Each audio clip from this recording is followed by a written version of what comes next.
doctor's degree I received after 4 years, 1940. And Professor Hunt was not exactly the following professor after Professor Sabine. Saunders was the immediate professor of acoustics after Sabine, but he was practically at retirement when I came, and so Professor Hunt was then the next generation of professors, and he was the man that I did my thesis work under. Oh, really? And is that him that you have been that was telling you that he's seen Sabines destroying some papers? No. The person that I saw destroying the papers was the head of the physics laboratories, and I guess he was chairman of the physics department. Let me say, the person that told me that these papers were being destroyed was the head of the physics department at Harvard University, and I was visiting his office, and because I was interested in Sabine, and I knew he had been there when Sabine had, of course, died at that time. And we talked about Sabine, and he said that he saw him burning papers outside the windows in his office in the Lyman Laboratory. And that's where I got that story. And in the Lyman Laboratory, or in front of it, he was outside? He was outside. He was on the side that faces the Oxford Street. And Professor Lyman's office had a window on that side, so he could see him through the window. And perhaps there was one of these waste basket in iron, the big ones with an opening like a flower over there. This must be very convenient to burn some papers. Well, you're asking something I know nothing about. There's no record of any waste basket. There is no picture neither. No. How many photographs can we find, in your opinion, in the archives of the Jefferson building, the Lyman building of the period? What kind of photographs you're looking for? I mean photographs of the different teams, acoustical crews, of teachers. Gee, I don't know. The photographs for my time were kept in the Cruft laboratory. We had a photographer full-time there, and he kept all of these photographs. Now, what happened to those? Of course, he's dead now. What happened to those, I have no idea. So you might find that there is still a director of the Cruft laboratory. You spoke only with a director of the physics laboratories, I think. True. And he may know where the photographic things are. And he indeed had extensive pictures at different times, but I don't have copies of them. Okay. Mike, are we rolling? Yes, sir. Okay. Am I in the frame if I'm standing here? Sit back just a little bit. Okay. Well, so Dr. Leo Beranek, thank you for speaking with us and speaking to all these students that are waiting with a great envy to hear the story of Sabine. So we are going to start, as you were saying, with the year he started to work on a very specific problem. It was, I think, in 1895. That is correct. And it started because they built a new building called the Fog Art Museum. There's another building now. That one's been torn down. A new building called the Fog Art Museum.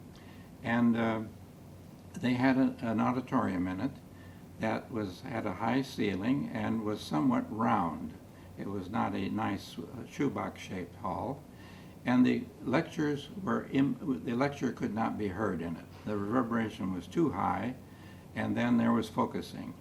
And so something had to be done about this. The president of Harvard, name was Eliot, Charles Eliot, and Eliot went to the head of the physics department, whose name was Trowbridge, and said, is there any way you folks could help us to make this auditorium usable?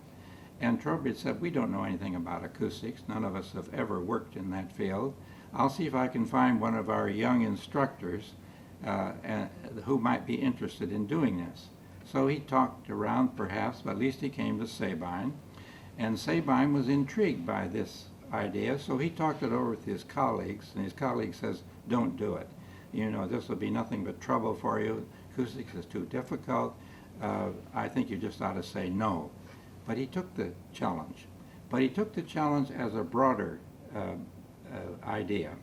He did not just want to solve the problem of the Fogg Art Museum auditorium. He wanted to find out more about basics of acoustics in theaters and concert halls. And so he then said to the president, well, I will take this on provided you let me have access to some sound absorbing materials because I know that this hall is too reverberant, and as we all know, when you bring in cushions and rugs and draperies, the reverberation goes down. But I can't haul in draperies and rugs. I need something that I can carry in unit packages. And he said, I have an idea, and that is that the seat cushions in Saunders Theater, which is across the street from the Fogg Art Auditorium, are unit size. I can take one or two, and in fact eventually he used up to 200, over into the auditorium and notice the change in reverberation as I add cushions. That way I can find out how much sound absorption we'll have to put into this room. And so President Elliott, after perhaps checking around with some people, said, yes, we'll do that, but there's a rule. You'll have to use your cushions after 11 o'clock at night when we're through with the Saunders Theater, and you'll have to have all the cushions back in place by 8 o'clock in the morning when we start using Saunders Theater. So Sabine now was committing himself to nighttime work. And he also, because of these cushions, after he got more than a few, he had to have some means of a cart to haul them over, and he needed somebody to push the cart. And so the physics department gave him one assistant and later gave him two. So they had to work at night. Now, this research then started off with Sabine bringing into the auditorium an organ pipe, and this organ pipe was blown from a cylinder of compressed air, and it had a pneumatic switch on it, so he could turn the sound of the organ pipe on or off with the switch. And simultaneously, he had a time recording drum.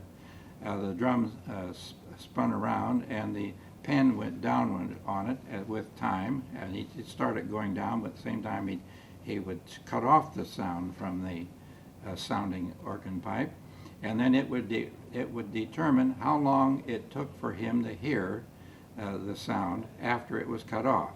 And we call that reverberation time, which is the length of time it takes roughly for a loud sound in a quiet auditorium to drop to inaudibility. Well, he went to that because he tried some other things to measure sound. For example, there were no microphones, of course, in those days. So he had what they call a dancing flame.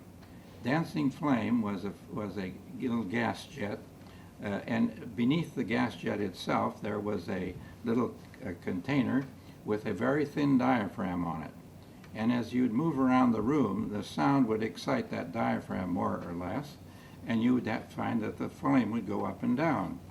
But what he found was that variation was tremendous in a room as you moved around.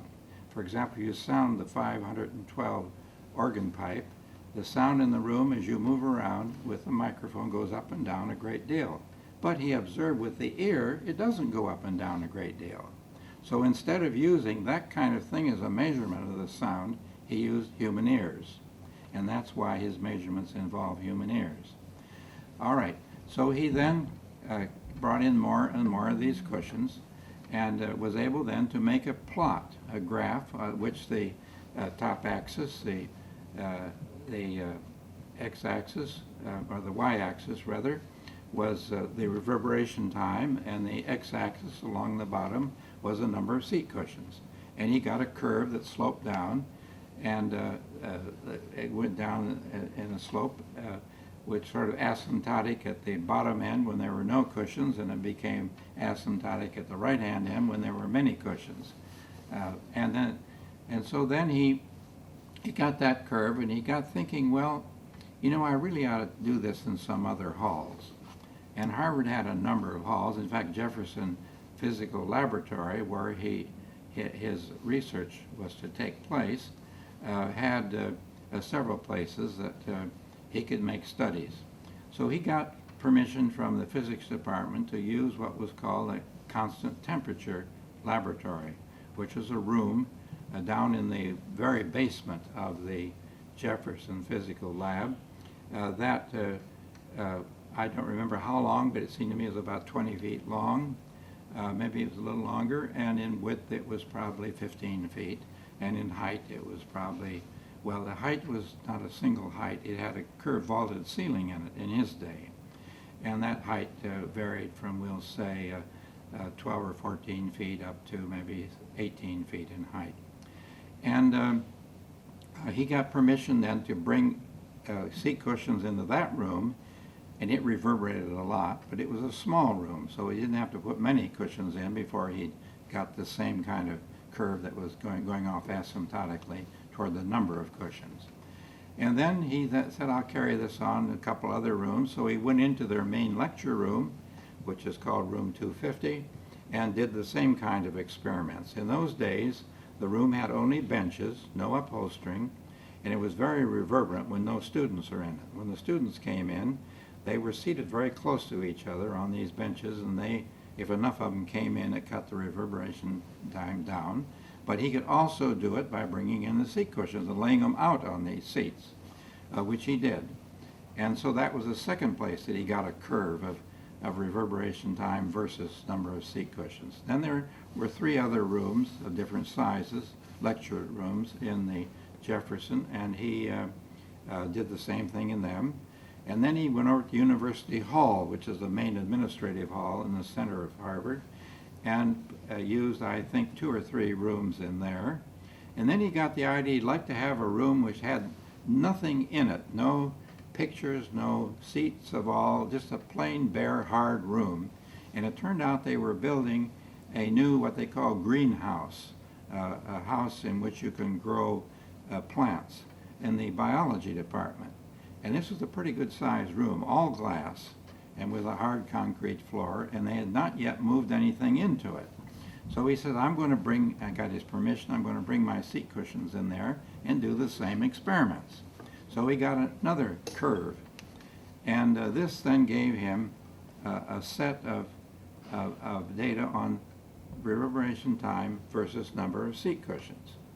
Well, now we'll say that he got to the point where he felt he knew enough about the Fogg Art Museum Hall that he now could prescribe how much material should go in there. But obviously they're not going to put seat cushions in it, so he then had to equate in the constant temperature room the absorption of draperies and felt of various thicknesses with the absorption of the seat cushions. And he decided from listening with the seat cushions in Saunders Theater, the reverberation time ought to go down to something like 1.5 seconds. And so he knew about how many seat cushions he needed, but now he had to translate that into draperies and felt, which he did in the constant temperature room. And that then gave him a way of telling the administration how much felt and draperies would have to go into the lecture hall. Do you have a question maybe at this point? Yes. What existed before Sabine? I mean, didn't anybody have been worried of the acoustic of some room? Well, yes, it's a very good question. It's hard to put together what was known then, but they were all concerned with resonance, they called it. But they didn't measure anything. They kept saying, well, we should use a hall that's got wood in it, or a hall that's got a lower ceiling. We know that those don't reverberate as much, and they would say, well, of course you can bring in some draperies and rugs if you want. We know that will help. But nobody did any scientific work, no measurements. It was all done heuristically. And even the standards laboratories of that time did not get the idea that you had to measure something. And that had been partly because there were no microphones, and those dancing flames didn't tell you much, you see. And so it was only Sabine who got the idea that the human could make the measurements. That was a big step forward. And then how do you use the human? Experimental setup I told you about.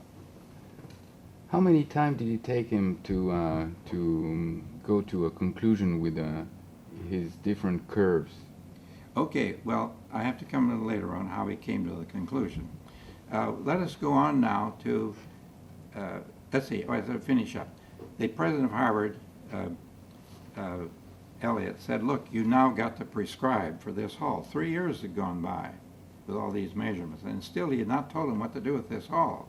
And now the president was getting really quite angry about it. And he said, now he wrote him a letter, and a copy of that letter is available.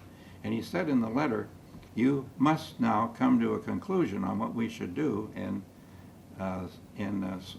this lecture hall. And so he did, and that summer in 1897, they then put in the draperies and the felt that he recommended, and he also recommended putting a little canopy over the lecture stage, which helped to direct sound onto the people. And this made the hall usable. And Elliott was very pleased. He said, now we got a hall for the first time, 3 years later, that's usable. All right, now we go on to the next phase of our story. But I might stop a minute and say Sabine was a very impressive man. He stood maybe 6'8", maybe 6'10", and had a very nice face. It was both a sympathetic face, but also a face that looked highly intelligent. And when he talked, people felt that he knew what he was talking about. He talked sort of always in terms that you felt, well, you can believe him. So he had a very good personality, and he carried himself erect and was quite a figure around the campus. And he also dressed very carefully. He was always careful to have a good collar on and a necktie, whereas some of the instructors went around in less formal clothes. So he was an imposing figure. All right, so Elliott was very pleased that this had all turned out right. And then he was having some contact, I think at a meal, with a man named Major Henry Lee Higginson. Now, Major Higginson had in his, now this man at that time was, I will say, 60 years old, by the time I'm going to talk about. But in his youth, he had tried to be a concert pianist, and he'd gone to Vienna and studied the piano for 2 years, and then he concluded that he really wasn't going to make it. And so he came back to the United States and joined his parents' investment firm. And this investment firm, in that period, the 1890s, was, and really up till 1914, was a very wealthy firm. It had good business, and they made a lot of money, and he became, as did his parents, a very wealthy man. Well, when he got back to the United States, he got listening around to music, and there was a orchestra that was sort of associated with Harvard University, and it was the only place you could go for symphonic concerts. But he'd been going regularly to concerts in Vienna, the Großer Musikvereinssaal, and other places, the Opera House, and so he knew what good music was. He'd heard good orchestras, and he came back, and the orchestras were so-so. They were performing in a hall called the Music Hall, which still exists today down on Washington Street in Boston, except the interior was torn out, and it's built for movie theater now. It doesn't look anything like it did then. And in any event, that's where those orchestras played. So Higginson said, well, several things. I'm going to form an orchestra in this country. I'm going to hire musicians. Some can come from this Harvard-related orchestra, and I'm going to hire them from Europe, and I'm going to hire a conductor, one of the best I can get to come to this country from Europe. And so he did that. He set up the Boston Symphony Orchestra. That was in 1861. I think that's the correct date. And in any event, this orchestra then was so much better than what anybody heard, and they also performed in the music hall. And so Higginson, being wealthy, also, with 2 other people, bought the music hall so he'd have control of it. And Then they played in there up until about 18, well, they played in there after that, but up in about 1895, they began to think we got to get a different hall. There's various problems. Traffic, now there were horses and buggies in those days, is increasing in Boston streets. And the people coming to the concerts in their carriages have big trouble getting near enough to the entrance of the hall, and in rain and snowy weather. That means they got long walks sometimes, and these walks aren't always shoveled. And the horses and buggies have to go somewhere, and where are they going to wait when they come back to get them at the end? We got to get out of the center of Boston. And so he and two other men secretly went out to the outskirts of what was then inner Boston. That's where Symphony Hall now is. It's on the intersection of Massachusetts Avenue and Huntington Avenue, out from the center of Boston by a couple miles. And he bought a piece of land there. The three of them did. And this now secretly was going on. And then he also secretly spoke to an architect. This architect was with the top architectural firm in the United States, McKim, Mead and White. And they certainly, not exactly at that time, but maybe just afterwards, they were responsible for the building of the Boston Public Library. And I think, the Grand Central Station in New York, and they had big commissions, very famous people. So he got Charles McKim, who was a #1 man in the firm, to agree to be the designer of a new hall. And he told McKim, now you can't tell anybody you're doing this at this moment. Well, so he got McKim to make a design, and then once he got the design, he made it public. You have a question? Oh, well, yeah, no, it's a bit surprised with this asking for a question. No, it's perfectly clear. So he was, Higginson was looking for somebody perhaps to help him on the acoustical point of Well, view. we'll get to that shortly. Not quite this early. But he now had the design and a model. And what was the design? It was a hall that looked like the outdoor theater in Greece, such as the Epidaurus Theater, with a roof over it. And there was one statue in the thing. And this hall was sort of fan-shaped, as these outdoor theaters are. It's not a shoebox shape. And so he had them make a model of that, and even paid for somebody, I think, fairly sizable amount of money for those days to make a little statue to put in. And this then was put in the Boston Public Library, which was just being completed, and they had a room with nothing in it yet. And so he put that model in there and asked people to come see it there. So they could see this model, and they had photographs of it. And then he found his own musicians were saying, well, you know, we never played in anything like that. And so he then took the pictures and the drawings from McKim and went back to Vienna.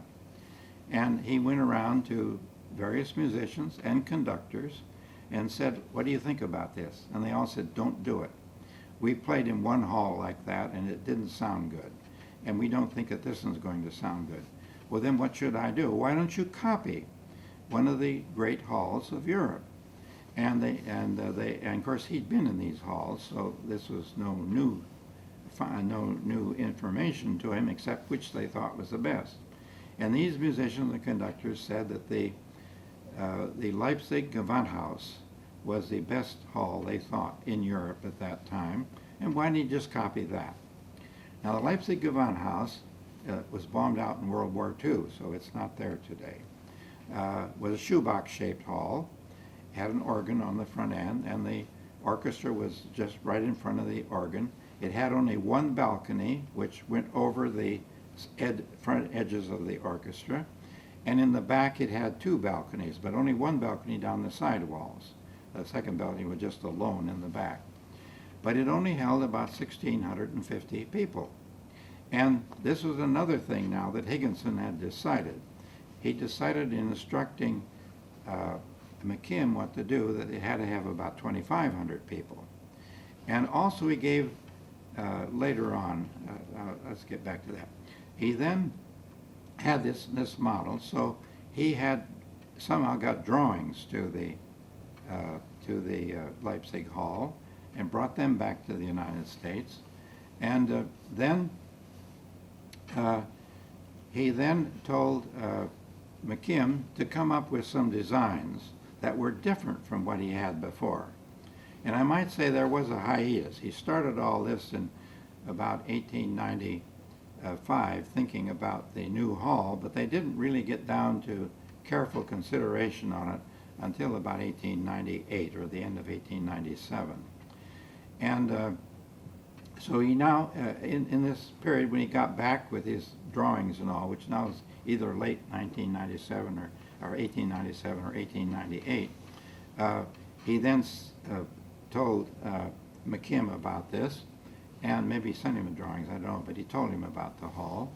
And McKim then came up with several designs, and then it was at this point that he called in, well, it's at this point that he was talking to President Elliott at Harvard and said, we have this new hall we're planning, and we don't know much acoustics. And Elliott says, wait, this young man over in the physics department named Sabine had been studying this for 3 years in all kinds of rooms around here, and he's made this Fogg auditorium work. Why don't you talk to him? He might be able to help you. And Higginson said to Elliott, all right, well, I'll speak to him and see if he'd be willing to talk to me. So Elliott was in habit of seeing Sabine occasionally because the records show that he was doing some work in the president's office. He was helping answer some mail that came in because the president got so much mail he couldn't take care of it all. So certain letters that sounded technical were handed over to him. And he would make answers. Of course, Elliott would put them out under his own signature. But he got to see Sabine. So he said, look, I was talking with Higginson yesterday, and I told him about your work, and they're designing a new symphony hall, and he asked if you'd be willing to talk to him about it. And Sabine said, well, now, wait a minute. He said, I've got all these data, but I've never really pulled them together, so I really think I understand the problem. Give me a few weeks to pull all of my information together, and then I'll tell you whether I want to talk with him or not. So Sabine went back to his home, and he was living with his mother at that time. He was not married, and he was on the second floor, and he was working, I don't know, after this contact from the president, he was working on all these data, and all of a sudden he found that he could take all the data and compress it into one curve, and do that with a formula which was a hyperbola. In other words, the formula said the reverberation time is proportional to the cubic volume of the hall, and that was why I got in the different halls, because they all had different cubic volumes, and it's inversely proportional to how much sound absorption is in them. And of course that was tied up with seat cushions. So he now had one formula that applied to all of his data. So he felt now he really understood something about acoustics, and nobody had had that before. And so he went back then in October, I forget what the exact date was, it was about the 25th of October in 1898. And he said to President Elliott, I will now be glad to talk with Higginson. And so Elliott spoke to Major Higginson, and Higginson invited Sabine in, and he was very impressed by this wonderful young man. Young man then was at the age of, I think, 24 years old. And so he showed him these 3 different plans that McKim had sent him from New York, 3 different kinds of designs. And one of them was simply blowing up the Leipzig Gewandhaus by a factor of 30%. Now, if you imagine making your width and length 30% longer, you can increase the area from what's the number of seats I want? I go up 2,600. I want 1,560 seats up. Well, I mixed up with my seat count here, but increase it from the seat count of from the Leipzig Hall up to the seat count that's wanted in Boston Symphony, which was 2,600 seats that he wanted Boston Symphony. So we're talking from 1,560 or so up to 2,600. And it takes 30% increase in each dimension will give you an area increase. So that's all they did. But it also meant the ceiling went up by 30%. All right, now if you look at the formula, Sabine immediately recognized this. You're going to increase the area by a factor of 1.3 squared, but the ceiling height, the volume, cubic volume of the room is going up by a factor of 1.3 cubed. That means the reverberation time in this expanded hall will not be the same as in the Gewandhaus, but it'll be 30% higher because the volume goes up that much faster than the area. And so he said, no, you can't do this. That meant then that they could not build a hall so wide, and indeed, Higginson already said the hall could not be wider than 75 feet, so that was an instruction now given to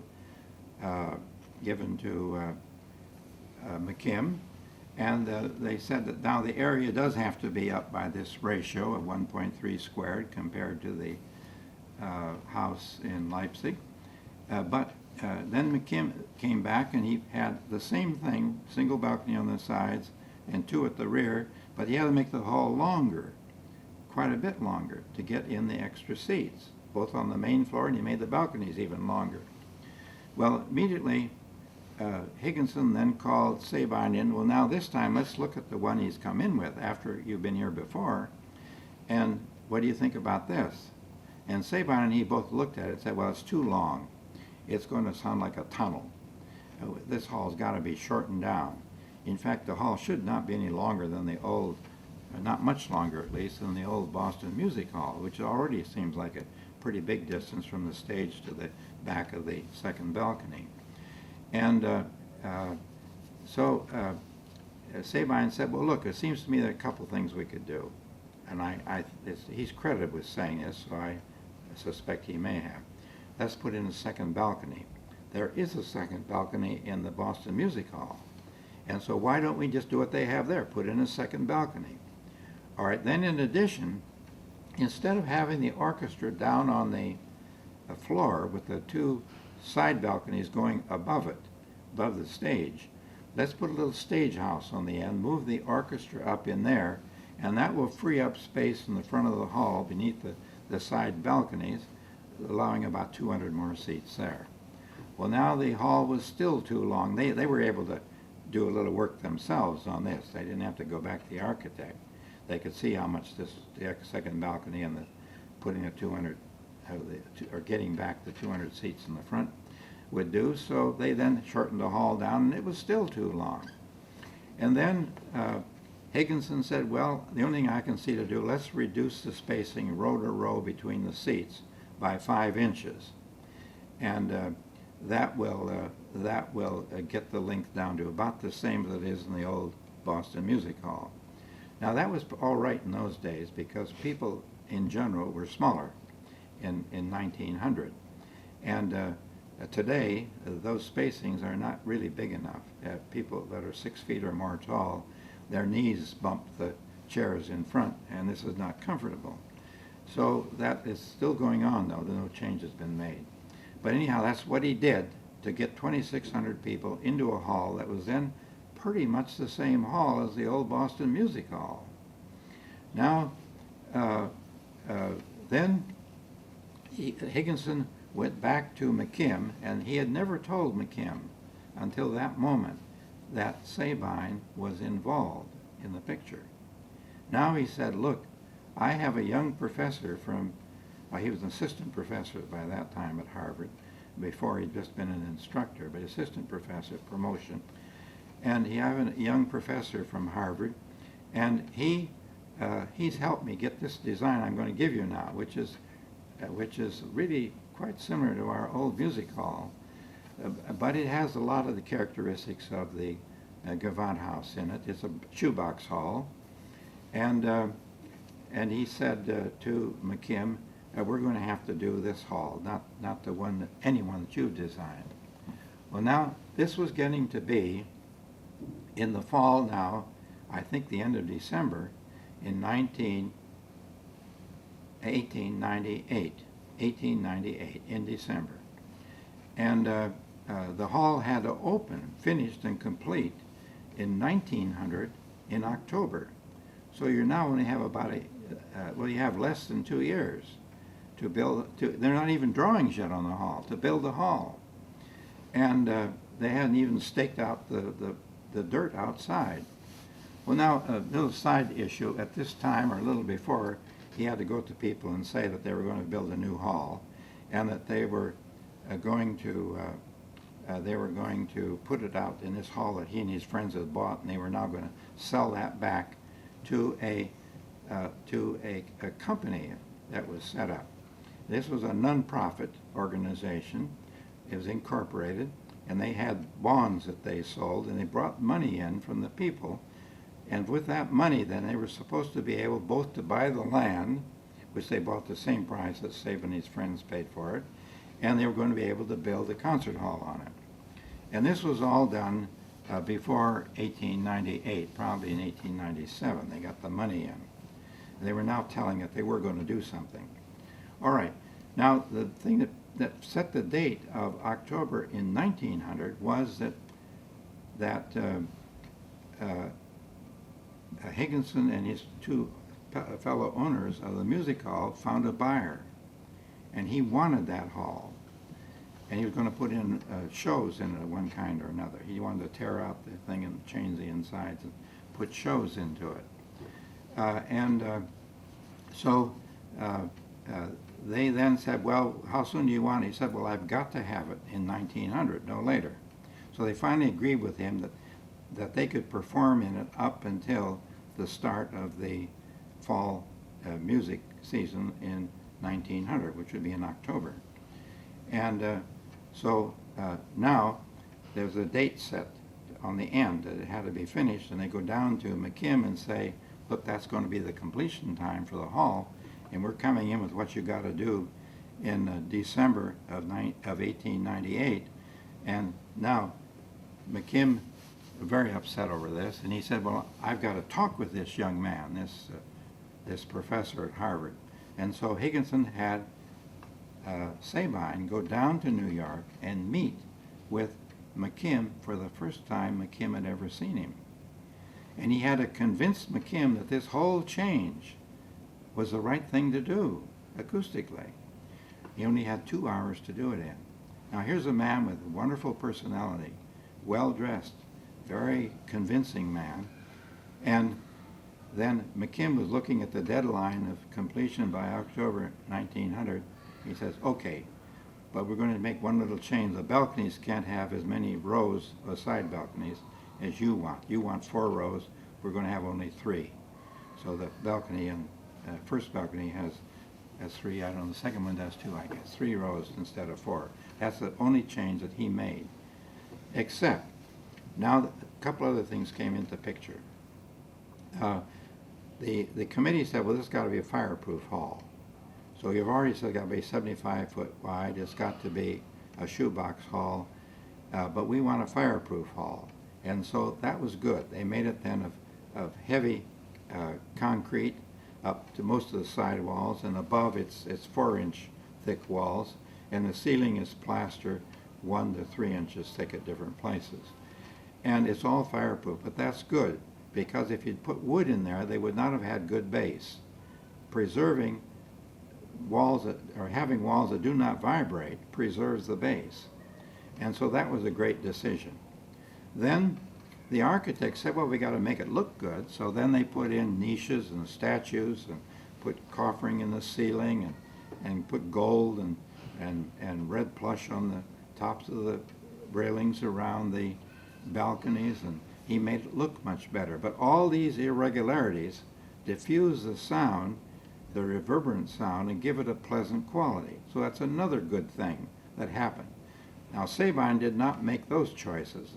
The hard walls, the ceiling and irregularities, and the width of the hall was set by Higginson. And so McKim, in talking with Sabine, said, okay, we'll go along with you with that one change and no more than 3 rows on the balconies. And then the company made a public statement they said that McKim, Mead, and White is not taking responsibility for the architecture of this hall. We're putting it all in the hands of a young professor at Harvard named Wallace Clement Sabine. And in other words, they really had nothing to do with the design of the hall, except to decorate it. And McKim did not want a failure in that hall to be tacked onto him. He wanted only successes in his life.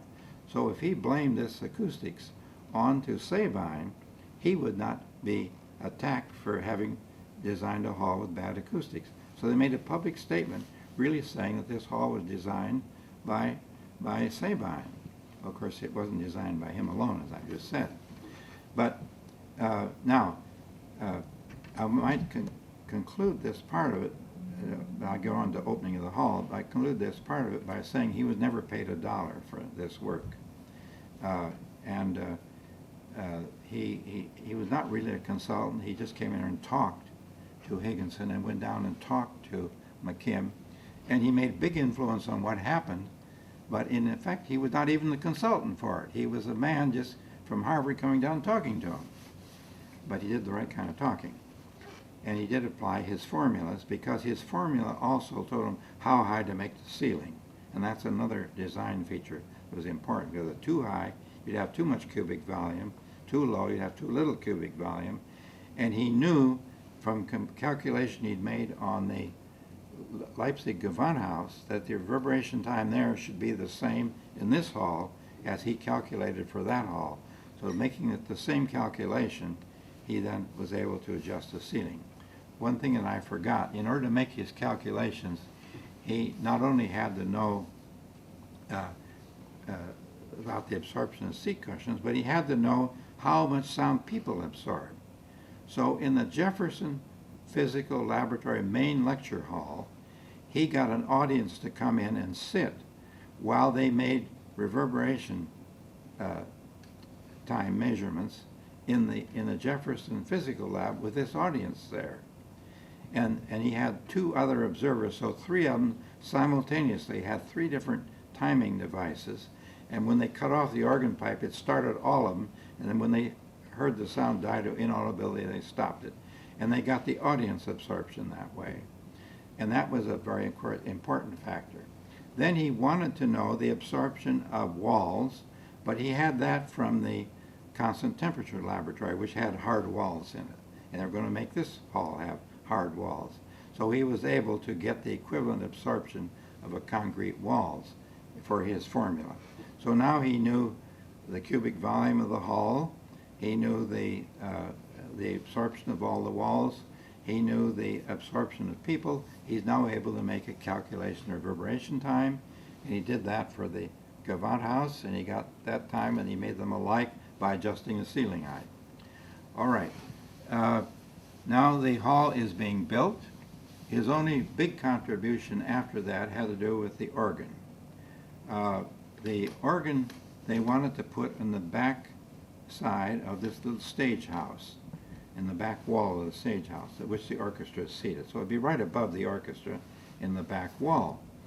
The problem with that was that his organ pipes were longer than that back wall. And he said, I got to have some bass organ pipes in this.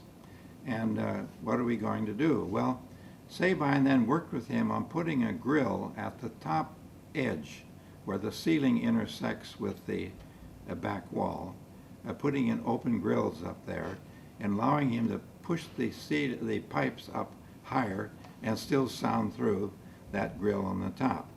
Now, he didn't think it was going to be so good, but after the opening of the hall and the organ player heard the organ, he said it turned out to be wonderful. There's absolutely no problem with putting the organ pipes back in that space as you wanted them. And that settled a big argument, because there was a big argument with him that he didn't want to have that little stage house there with his pipes confined behind a sort of a big window at the top. Well, now come opening night, and Sabine and his wife came to the hall. Of course, music critics came from everywhere, and there was pretty good reaction to the hall.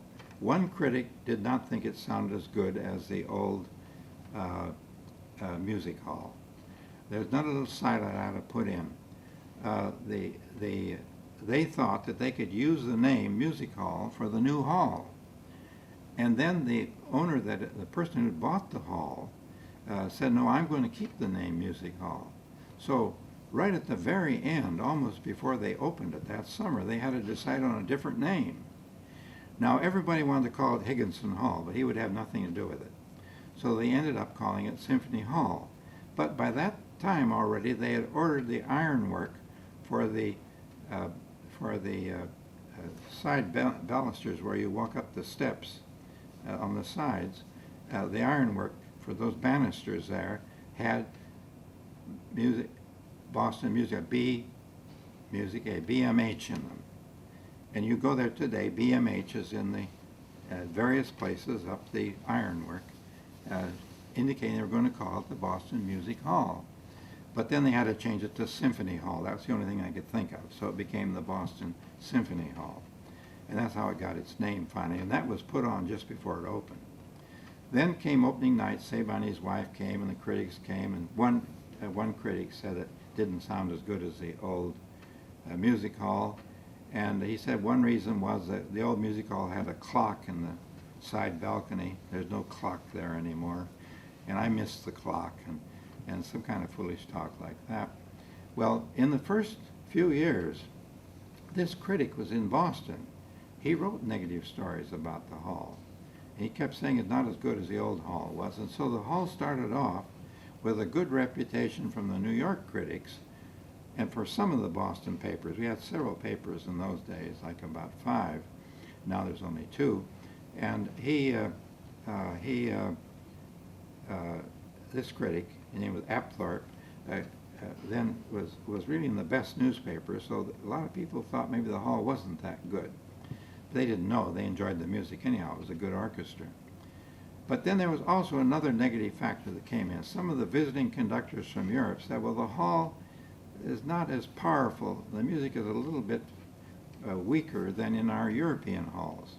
But of course, the European halls were only holding audiences of 1,600 people, whereas the Boston halls had 2,600 people in it. And you take a bigger room, an 80-piece orchestra, which they had then, did not sound loud enough.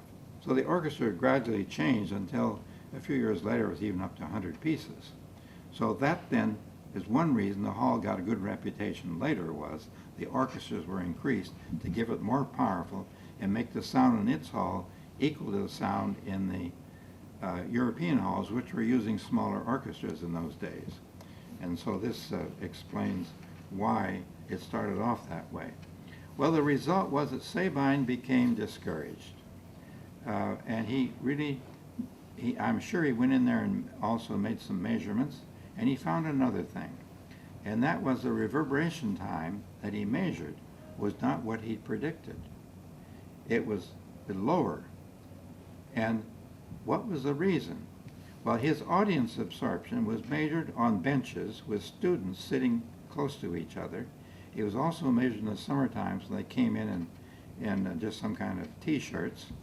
And the result was that they did not absorb as much sound as when you spread an audience out, put it in bigger seats, and have people come in with their regular suits and winter clothes on. And so the reverberation time he measured, well, he measured even with just the seats and no people, was lower than he had calculated. And this was discouraging to him. And he never published his measured data, even though there was an indication that he did take it. He never published what the data were. And then he just quit acoustics for almost 4 years.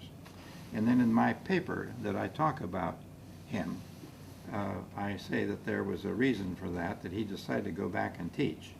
You may want to ask a question at this point.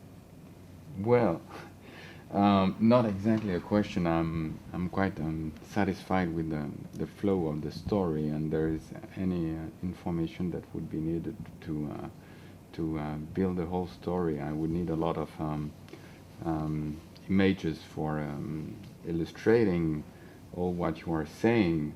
We'll need to scan a lot of pictures, but every information is in it.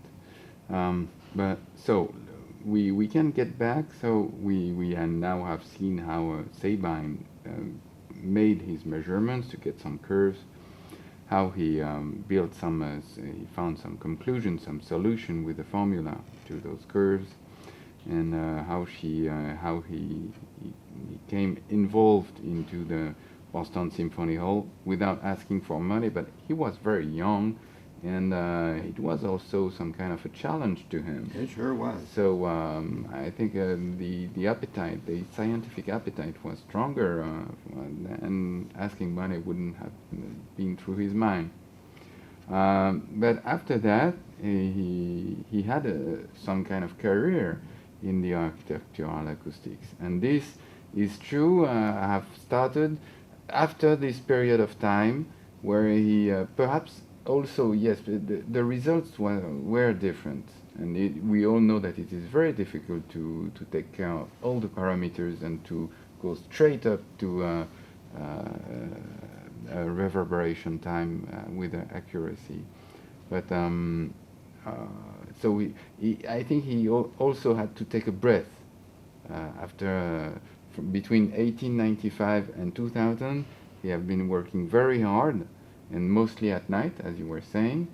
So I mean, for a human being, it's exhausting. Well, let me go on from that point then. These 4 years after the opening of Symphony Hall, he did nothing that we know about in acoustics. Now, I'll get along just shortly if you want to talk about the notebooks we found. But there's no record in any of his notebooks that he did anything in those 4 years. Now, why? Well, I think the main reason was that, as you say, he was tired, and he had neglected his faculty position.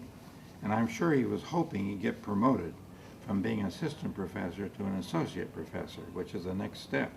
But you're not going to get promoted being associate professor by never doing anything in the department.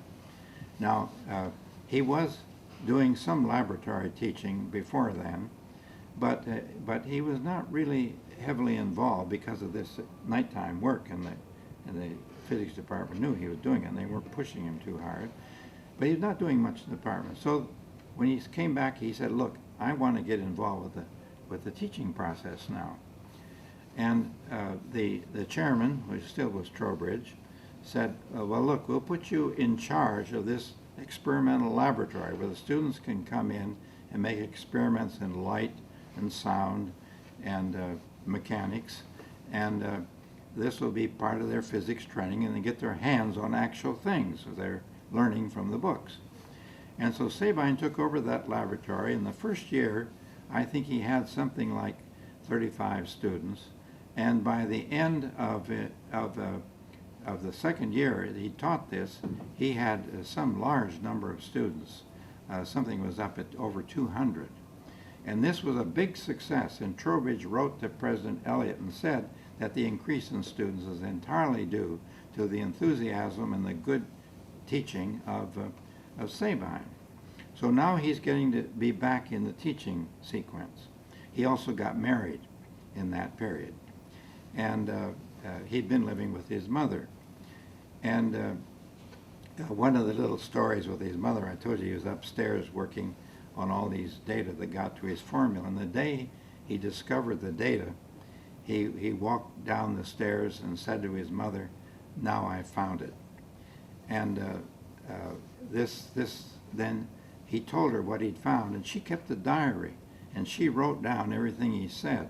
So it's known exactly what he told her that he'd found, and of course it was his new formula. All right. Now he's back at teaching, and in fact he got so aggressive in this that he even suggested that they change the way they taught physics, and he became the dean of the faculty for a time, and this paid him some $500 a year more than his $2,000 a year salary, which held constant. But he did not get promoted to associate professor. And the only reason we know for that, and it was embarrassing to his family and embarrassing to the president later, was that this negative things in the Boston paper by Apthorpe, I think influenced their not promoting him. And so he was not promoted in that period either, even though he'd done this wonderful, what most people thought was wonderful work. And then he decided now to start doing some consulting because the word was getting out around the country. This is a pretty good hall. And so the other people had problems. They were building a new hall for the legislature in Rhode Island, and there were problems in other halls around the country. And soon he was being called in to consult on everything. And even a private residence that was built in New York City he consulted on. And he kept all this information in his files. And mostly he didn't write reports. He worked on the drawings they sent him. And he would mark the drawings up with what he thought they ought to do and mail the drawings back to the architect. And he had a standard fee, $200. If you give me a job to work on, and I'll charge you $200. Now, if there was travel involved, then they paid him extra for the travel. There was only one job in the records that he asked for $500, and he lost the job to another consultant. So he didn't use $500 anymore. And so his business started to build up.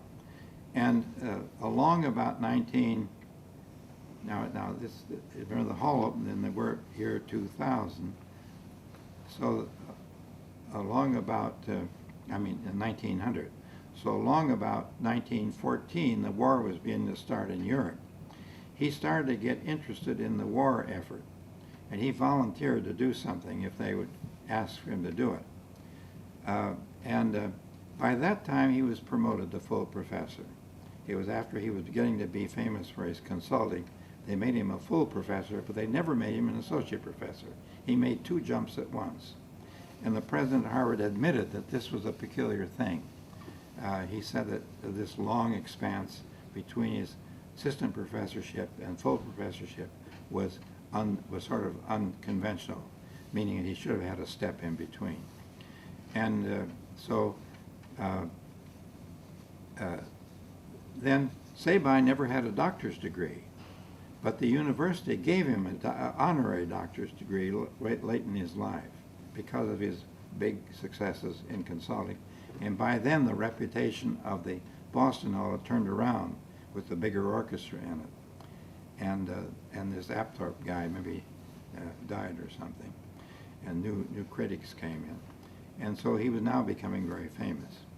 Well, he then was joined with some kind of a health organization. I don't know if it was the government or something like the Blue Cross. They went over to Europe and were studying health, and particularly disease of the lung, which were common in Europe. And so he was involved in some kind of a health study, and they got a report out, which was important. But then they found that he was really a physicist, so he was then asked to come in and consult on the design of airplanes. And the airplanes were just beginning to be useful in World War I, 1914 period. So in 1916 and 17, he was involved already in working with airplane design, with the government laboratories. And then at the end of the war, he was signed up to go to Washington something like 4 days a week, which left him 3 days to be in Boston, so he had to do his teaching from those 3 days. But then he went back then doing some measurements some of the years at night again. Now he had to do these measurements at night, not because of seat cushions, but because he wanted to do them in the constant temperature room, which was in the basement of the Jefferson Physical Lab. But he found that during the daytimes, the streetcars ran along not too far away, and they made so much noise he could not make these reverberation measurements with his ears. And the second reason was that even though they stopped late, in the morning the first thing that came up were the milk delivery wagons, which had big wheels and cobblestones and horses pulling them, of course, and they made an enormous racket. So he had to always work between roughly 1 o'clock in the morning and 5 o'clock in the morning. And he then went back to doing that and was putting in about 3 nights a week. And he'd do that in stretches of a few years, then he'd give up and go back to his teaching and do some more of this night work. go back to his teaching, but he became very overworked with going to Washington, trying to do some work in the laboratory, trying to teach, and then he had a abscess in his kidney, and in 1919 this abscess became cancer, and he died in 1919, the age of 50 years old, which is quite young. And that was the end of a great man's life. And in the Harvard physics department then, there was a successor, Professor Saunders became sort of his successor in acoustics. But Saunders was interested in violins, not in concert halls. So his studies were in violins. And he was followed by Hunt. But now Hunt came in with the advent of microphones and amplifiers and loudspeakers, and he brought electronics into acoustics at Harvard. So we now could start measuring reverberation time with microphones and electronic measurements of time and so on. And under Hunt, the whole thing changed into electroacoustics, you might say, as well as thinking about the acoustics of rooms. And then I came into this picture when I went to Harvard as a graduate student in 1936, and Hunt then had me be his assistant. He paid me for this for 2 years, 1937 to 1939, that academic 2-year period. And I earned some money that way, which I needed as a student, and that brought me into the field of acoustics as I worked under one of the great teachers, professors of that time in the modern field of acoustics. Then that was progressed further, just bringing my own picture in this a little bit. Can I interrupt you guys for a second? Because I have to switch tapes. Yes, I believe that.